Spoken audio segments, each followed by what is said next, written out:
अस्सलाम वालेकुम, कैसे हैं आप? ठीक हैं। आज मैं आपको योगा वर्कआउट बताना चाहूँगा, योगा फॉर रेस्ट, आपकी कलाई को स्ट्रॉन्ग करने के लिए और फ्लेक्सिबल करने के लिए। बहुत सारे मर्द हजरात, औरतें और बूढ़े लोगों को बहुत ज़्यादा इशू आता है कि उनकी कलाइयाँ जो हैं वो फ्लेक्सिबल भी नहीं है और स्ट्रॉन्ग भी नहीं है। तो मैं आपको बहुत ही अमेजिंग और बहुत ही इफेक्टिव योगा वर्कआउट बताने जा रहा हूँ। आपको इनकरेज करना चाहूँगा कि वीडियो को एंड तक देखते हुए इसको परफॉर्म करें, और अगर आप चैनल पे नए हैं तो चैनल को सब्सक्राइब कर लें। We are just starting right now.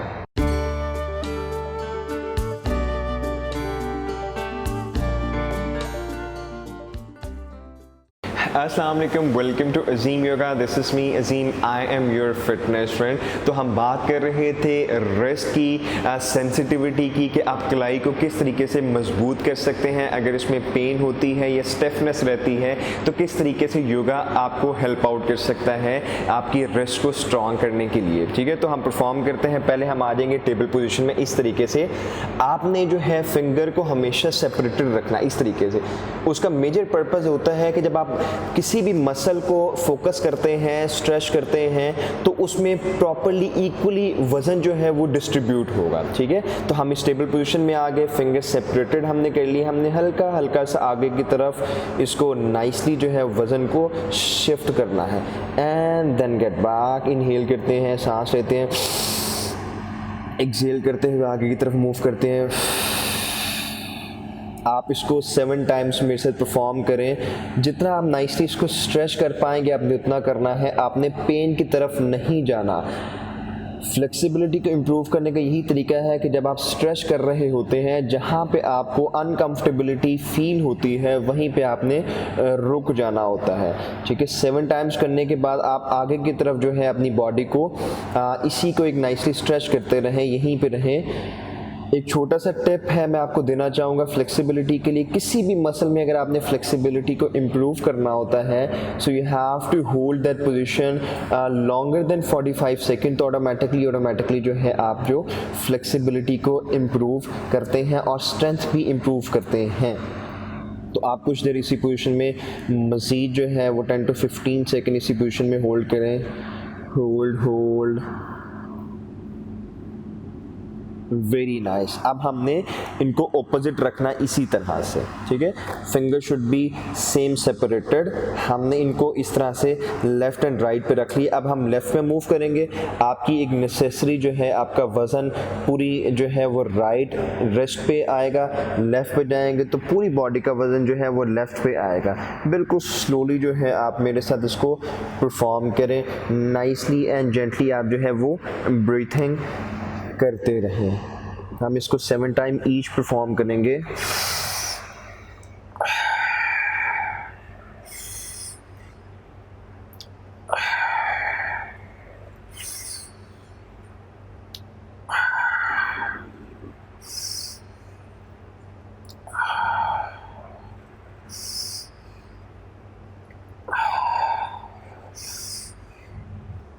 Very nice. Third जो है वो बड़ी डीप स्ट्रेच मिलेगी। आपने इस तरीके से बाजू रखना है, ठीक है, और इन साइड, और दूसरा भी इस तरीके से आपने बाजू रखना है। जो तो फर्स्ट टाइम करेंगे वो तो इसी तरह से अगर इसको रखें तब भी ठीक है। उनको एक नाइसली स्ट्रेच जो है उनकी रिस्ट पे उनको मिलती रहेगी। अगर आप 1 वीक 2 वीक कर लेते हैं और आपने स्ट्रेंथ और फ्लेक्सिबिलिटी अपनी रिस्ट में बढ़ा ली, तो आप हल्का हल्का से मूव कर, आगे मूव करेंगे, पीछे की तरफ मूव करेंगे तो आपको नाइसली स्ट्रेच मिलेगी। 7 टाइम आप इसको मेरे साथ परफॉर्म करें। इनहेल एक्सहेल करते रहें।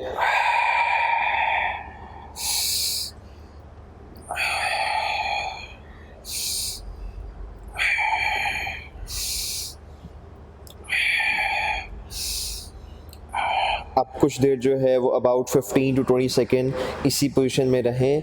पीछे की तरफ आपको एक डीप स्ट्रेच मिलेगी। जैसे मैंने आपको पहले भी अर्ज़ की थी कि जैसे ही जिस पोजीशन को भी आप for a longer time hold करते हैं तो तब आपकी फ्लेक्सिबिलिटी और स्ट्रेंथ में जो है वो इजाफा होता है। तो आप इसको मेरे साथ जो है अबाउट 15 to 20 सेकेंड होल्ड करके रखें। Very nice.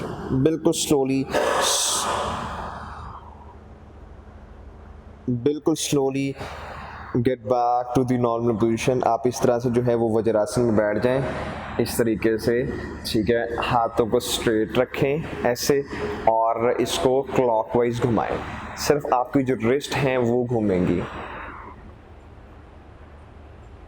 आप इसको 10 to 15 टाइम जो है वो घुमा सकते हैं क्लॉकवाइज, एंड 10 to 15 टाइम जो है आप इसको एंटी क्लॉकवाइज घुमाएं।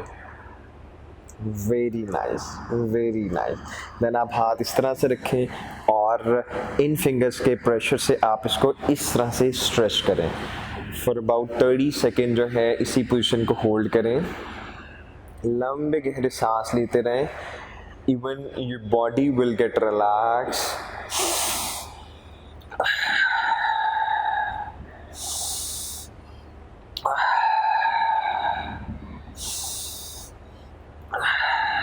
Very nice. Then इसको मूव करें इनसाइड, और इसको आपने ये जो फिंगर है जहाँ से ये स्टार्ट हो रही है वहाँ आपने रख के इसको हल्का सा बिल्कुल प्रेस करना है, ठीक है। ऑटोमेटिकली आप विद इन फ्यू डेज जो है अपने रिस्ट की फ्लेक्सिबिलिटी को इम्प्रूव कर लेंगे। आपको अगेन कहना चाहूँगा, आपने ओवर स्ट्रेच किसी मसल को नहीं करना। लंबे गहरे सांस लेते रहें, दूसरी बॉडी को रिलैक्स करें, नाइसली रिस्ट को जो है वो स्ट्रेच करते रहें। Very nice. सेम हम परफॉर्म करेंगे अपने लेफ्ट रिस्ट के साथ। इसको पहले इस तरीके से होल्ड करें for about 25 to 30 second.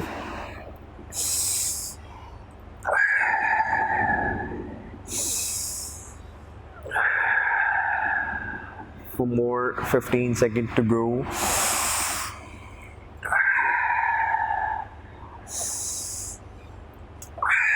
Very nice. Opposite side पे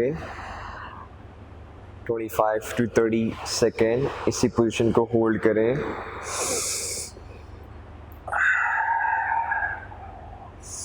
जब आप इसको परफॉर्म करेंगे तो ज़रूर हमें कमेंट बॉक्स में बताएंगे कि आपको एक कितनी डीप और जो है वो नेसेसरी स्ट्रेच मिली है आपके रिस्ट में।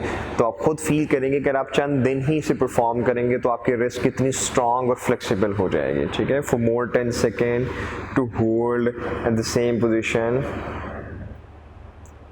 Very nice, very nice. Slowly get back.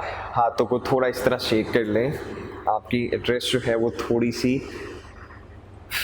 Relaxed हो जाएगी, और क्योंकि इसमें आपके शोल्डर मसल्स भी इन्वॉल्व होते हैं तो उसमें मैं आपको गाइड करना चाहूँगा कि लास्ट पे चाहे आप 10 to 15 सेकेंड क्यों ना परफॉर्म करें, आप चाइल्ड पोज को जरूर परफॉर्म कर लें। ऑल द वे डाउन, आपके आर्म बिल्कुल स्ट्रेट होंगे, बिल्कुल आप बैठ के और माथे को ज़मीन पे लगा लें और बॉडी को बिल्कुल ढीला छोड़ दें।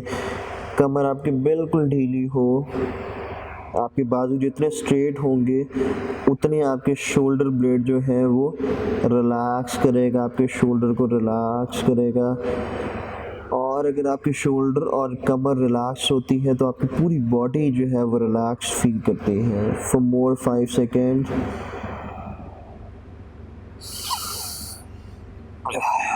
Very nice. स्लोली आपने हाथों का स्टेप लेते हुए आपने इस पोजीशन में आके बैठ जाना है।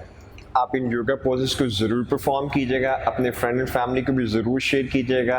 I am sure you like the video. If you do so hit the like button, और अगर अभी तक आपने चैनल को सब्सक्राइब नहीं किया तो चैनल को सब्सक्राइब कर लें। अपना बहुत सारा ख्याल रखिएगा। वीडियो देखने का बहुत शुक्रिया।